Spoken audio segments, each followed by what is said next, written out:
Hi dear students, welcome all of you on Akshi academy YouTube channel. Students, आज हम 10th class के math subject की जो worksheet है 75 हम उसको डिस्कस करेंगे। ओके और ये जो वर्कशीट है आपको 20 जनवरी 2021 को मिलेगी।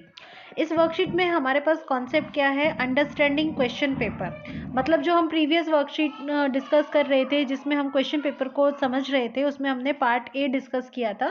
आज हम पार्ट बी के बारे में बात करेंगे।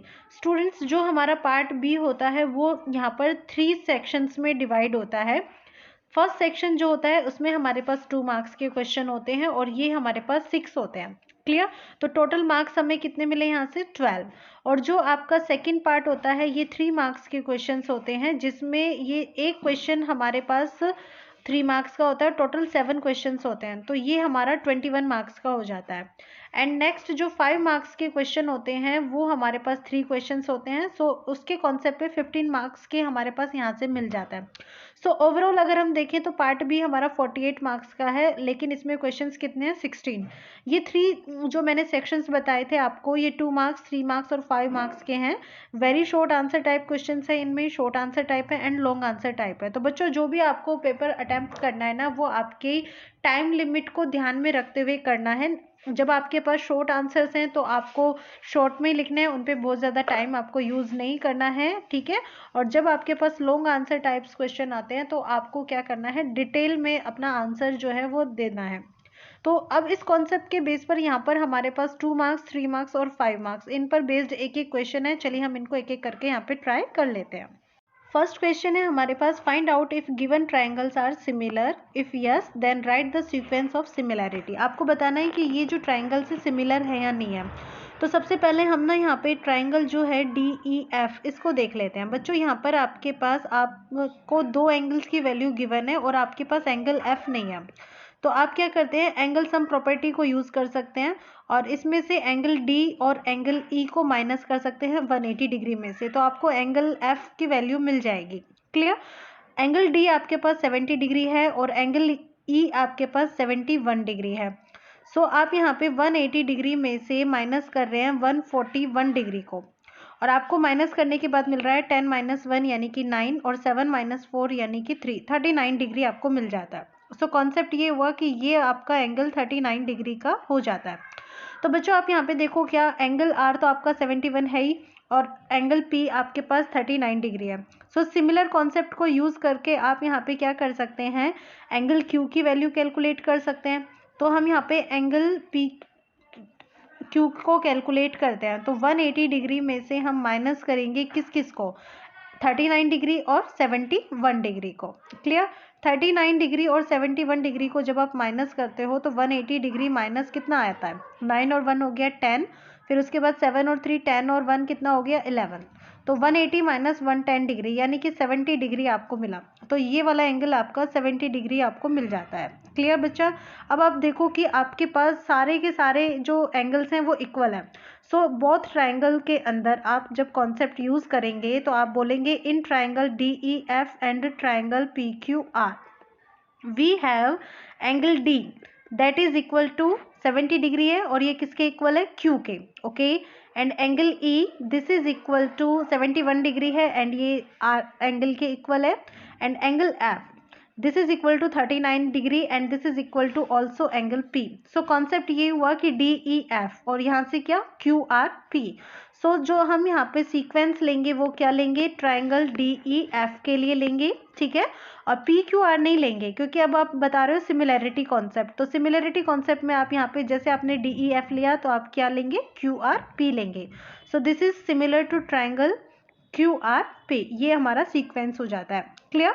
और ये हमारा यहाँ पे क्वेश्चन 1 भी आपका कंप्लीट हो जाता है। अब हम नेक्स्ट लेते हैं question number 2, in which divide the line segment AB equals to 8 centimetre in the ratio 1:3।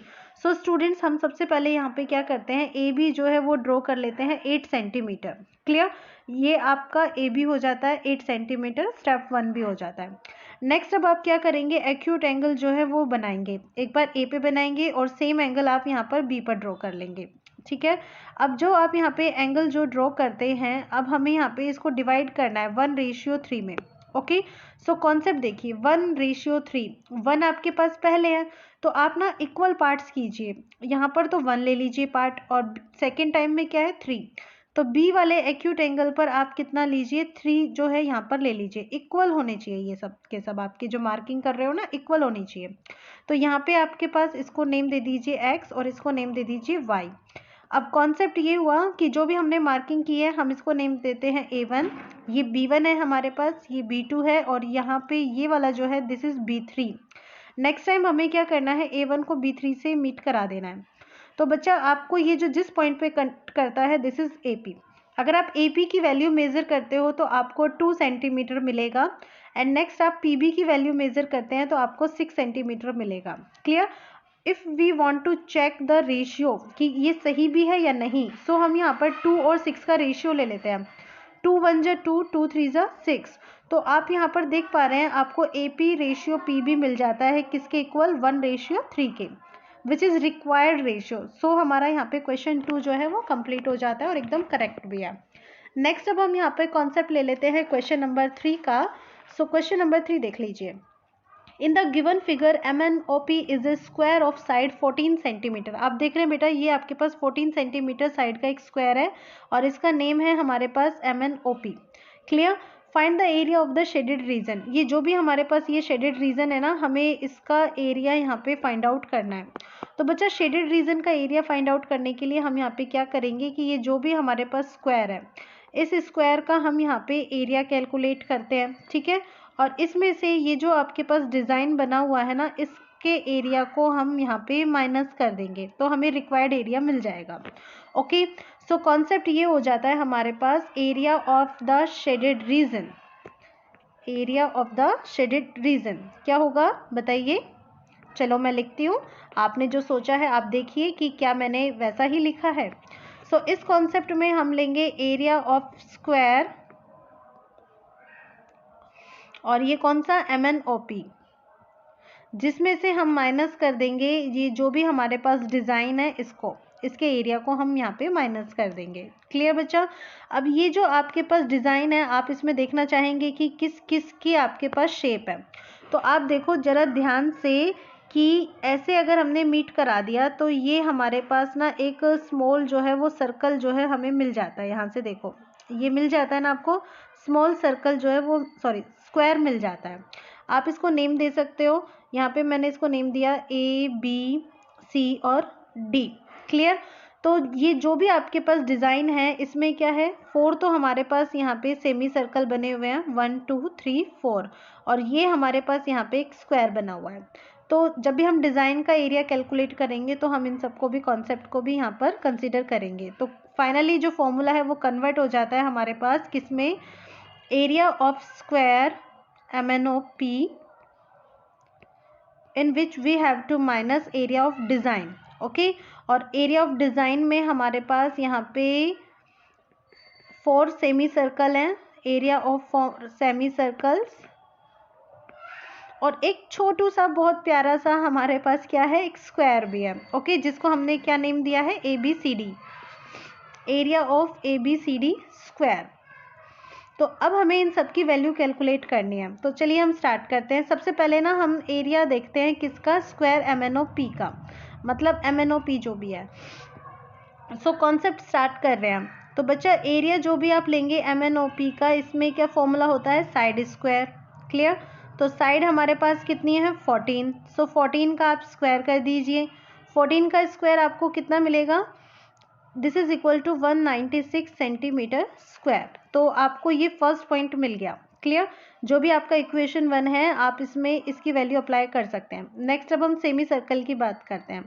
तो सेमी सर्कल का एरिया कैलकुलेट करने के लिए हमारे पास रेडियस का होना बहुत कंपलसरी है। तो बच्चों आप यहाँ से देखो कि ये जो वैल्यू है आपकी यहाँ से यहाँ तक क्या है, रेडियस है। ओके, सिमिलरली इस वाले ट्रायंगल के लिए यहाँ से यहाँ तक रेडियस है और ये भी रेडियस है। तो ये जो कंप्लीट है ये क्या हो गया, डायमीटर। डायमीटर यानी कि 2r और एक रेडियस ये हो जाती है हमारे पास। तो यहाँ पे हम कॉन्सेप्ट यूज कर सकते हैं according to figure. We see that r + 2r + r, ये जो वैल्यू है किसके इक्वल है, आप इसको BC के इक्वल ले सकते हो, ये जो BC है बिल्कुल ले सकते हैं जी। तो BC की वैल्यू क्या होगी? अब BC अगर हमें कैलकुलेट करना है तो ये जो कंप्लीट साइड है दैट इज NO में से हम क्या करते हैं, ये जो हमें गिवन है 3 सेंटीमीटर इधर और 3 सेंटीमीटर इधर, इन दोनों को माइनस कर देते हैं। तो बच्चा आपको यहाँ पर फिर BC मिल जाएगा। Clear? So R plus 2R plus R कितना हो गया? 4R, and this is equal to NO है हमारे पास 14 और इसमें से 3 और 3 यानी कि 6 को हम माइनस कर रहे हैं तो 8 हमें मिला। So 4R this is equal to 8, then R की वैल्यू क्या हो जाएगी? It will be equal to 8/4, that means 2 centimetre हमें यहाँ पे रेडियस मिल जाती है। क्लियर? अगर आपको रेडियस मिल गई है तो आप यहाँ पे सेमी सर्कल का एरिया जो है वो कैलकुलेट कर सकते हैं। So area of 4 semi circles, इसमें आप 4 को मल्टीप्लाई कर देंगे किससे? πr²/2 से। सेमी सर्कल का एरिया πr²/2 होता है। सो 2 से ये 2 टाइम कैंसिल हो जाएगा, then you will get 2πr²। अब जो वैल्यूज है ना वो अप्लाई कर दीजिए, जो भी आपके पास है आपको पता है। 2 pi that is equal to 3.14 into R, radius हमारे पास कितना आया था? 2, इसका स्क्वायर, तो 2 इंटू 2 का स्क्वायर हो गया 4 इंटू 3.14, दैट मीन्स 8 को आप मल्टीप्लाई कर रहे हो 3.14 से। तो after multiplication we get 25.12 centimetre square. ये हमें सेमी सर्कल का एरिया मिल गया and this is our third point. Clear? अब नेक्स्ट क्या बचा है हमारे पास? नेक्स्ट जो कॉन्सेप्ट है this is of ABCD square. तो चलिए अब हम ABCD स्क्वायर की बात करते हैं। बच्चा जो ABCD स्क्वायर है इसकी ये जो साइड है, अगर आप इस BC को देखो, इसकी जो साइड है BC को अगर आप देखोगे तो ये किसके इक्वल है? जरा देखो यहाँ से यहाँ तक, दिस वन।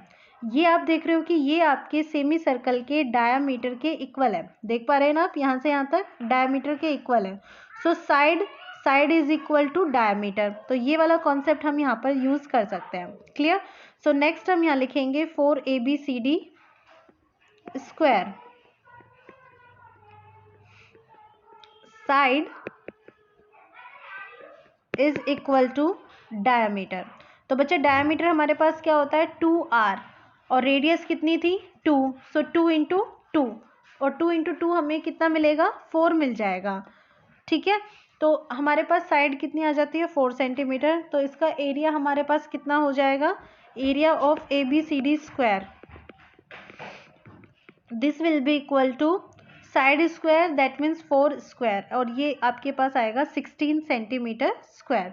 सो ये हो गया हमारे पास कॉन्सेप्ट नंबर 4।